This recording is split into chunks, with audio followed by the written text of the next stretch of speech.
एक समय की बात होती है। एक गांव में प्यारे लाल और उसकी पत्नी पूजा एक छोटे से घर में रहते थे। एक दिन सुबह होते ही प्यारे लाल की पत्नी प्यारे लाल को खरी खोटी सुनाने लगती है।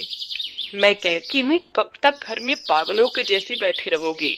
गांव के सभी लोग कुछ न कुछ काम करते हैं और आप दिन भर गांव में इधर उधर घूमते रहते हो। पिताजी की पुरानी ऑटो किसी दुकान पर ले जाकर सुधरवा लो।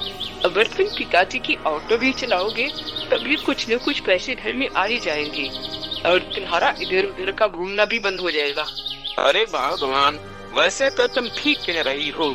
जब से पिताजी गए तब से उनकी ऑटो एक ही जगह पर पड़ी है।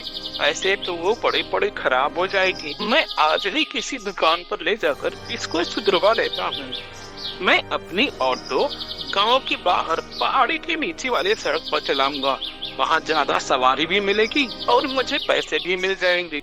फिर प्यारे लाल अपनी पुरानी सी ऑटो को बाहर निकालता है, गांव के पास वाले दुकान में लेकर जाता है और फिर उसकी मरम्मत करवा कर पहाड़ी के नीचे वाले सड़क पर सवारी की तलाश में निकल जाता है। पूरा दिन वह सवारी की तलाश में इधर से उधर घूमते रहता है। फिर अपनी ऑटो सड़क के किनारे एक सुनसान जगह पर रोककर उसमें बैठकर आराम करने लगता है। सुनसान सड़क और ऊपर से पेड़ों की ठंडी ठंडी हवा प्यारे लाल के ऑटो में ही आंख लग जाती है। थोड़ी देर बीतने पर प्यारे लाल के ऑटो के सामने दो सुंदर लड़कियां आती हैं और प्यारे लाल को आवाज लगाती हैं। भैया, अरे वो ऑटो वाले भैया, हमें पहाड़ी के उस पार गांव में जाना है। आप हमें वहां तक छोड़ दो। रीता रीता की आवाज सुनकर प्यारे लाल की आंख खुल जाती है। कौन है? कहाँ जाना है आपको? वो प्यारे की ऑटो में ठंडी ठंडी हवा लगी तो मेरी आंख लग गई।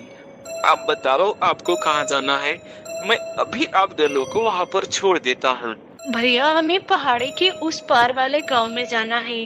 शाम हो रही है, इसलिए आप हमें जल्दी से वहां पर छोड़ दो। गीता और रीता प्यारे लाल की ऑटो में बैठ जाती हैं और प्यारे लाल अपनी ऑटो लेकर पुरानी पहाड़ी की तरफ चल देता है। थोड़ी दूर जाने पर उसे ऑटो के सामने एक बहुत अजीब सा इंसान दिखाई देता है। वह प्यारे लाल की ऑटो को हाथ देते हुए रोकता है। अरे वो भाई साहब, अरे यहाँ कहाँ भलती चले जा रहे हो?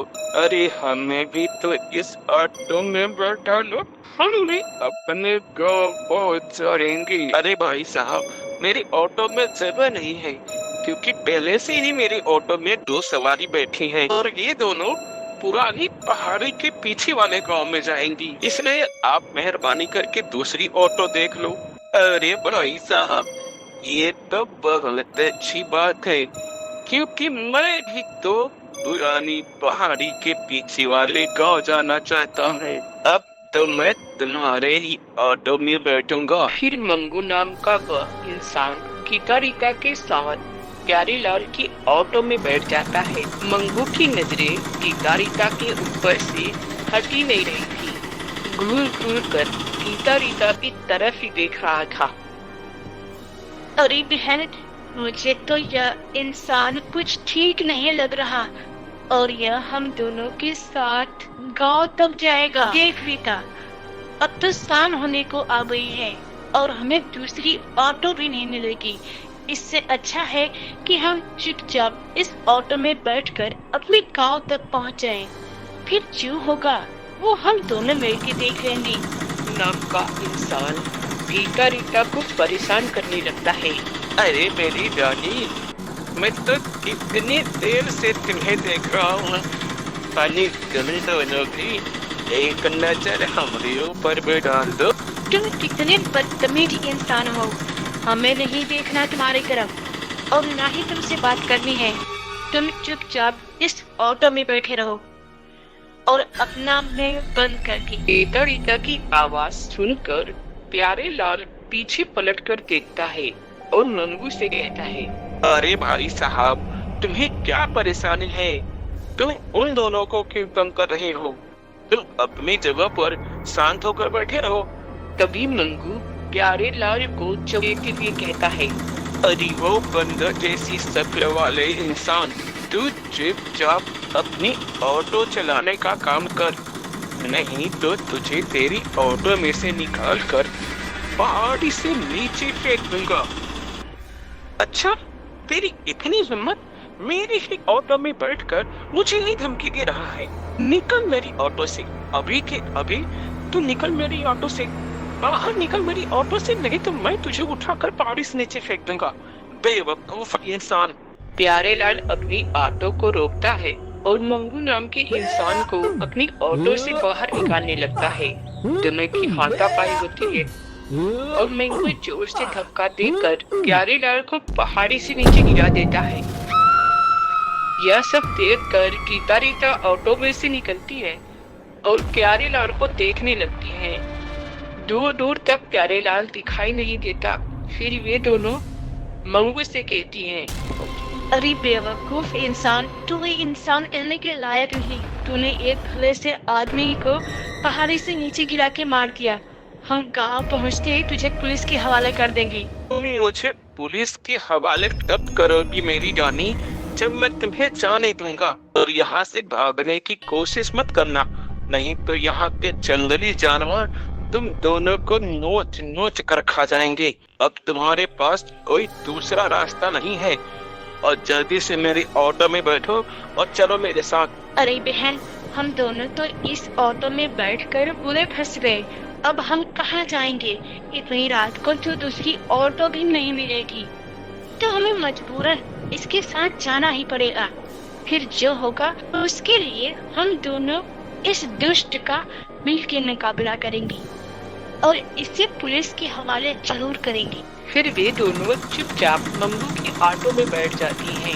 मंगू ऑटो लेकर थोड़ी दूर गया ही था कि अचानक ही मौसम खराब हो जाता है और तेज बारिश होने लगती है और तूफानी हवाएं जोर जोर से चलने लगती है। अरे इतनी सारी मुसीबत क्या कम थी जो अब मौसम ही खराब हो गया। अब हम क्या करेंगे बहन? तभी ऑटो के ऊपर से बहुत जोर से आवाज आई, मानो जैसे कोई बिजली टूटकर ऑटो के ऊपर ही गिर गई हो। तभी एक भयानक सा भूत ऑटो के ऊपर के शीशे से मंगू को देखता है। अरे अरे मेरे प्यारे, ये तो ऑटो के ऊपर भूत कहाँ से आ गया? अब क्या करूं? तभी भूत अपना हाथ आगे करता है और मंगू की खोपड़ी उसके शरीर से अलग कर देता है। भिखारीता चुपचाप मूर्ति बनी ऑटो में बैठकर यह सब देख रही थी। अरे हमें मत मारो, मत मारो हमें, हमने कुछ भी नहीं किया, हमें मत मारो भूत, हमें मत मारो। मैं तुम्हें नहीं मारूंगा, क्योंकि जिसने मुझे मारा था मैंने उससे अपना बदला पूरा कर लिया। मैंने भी उसे मार दिया।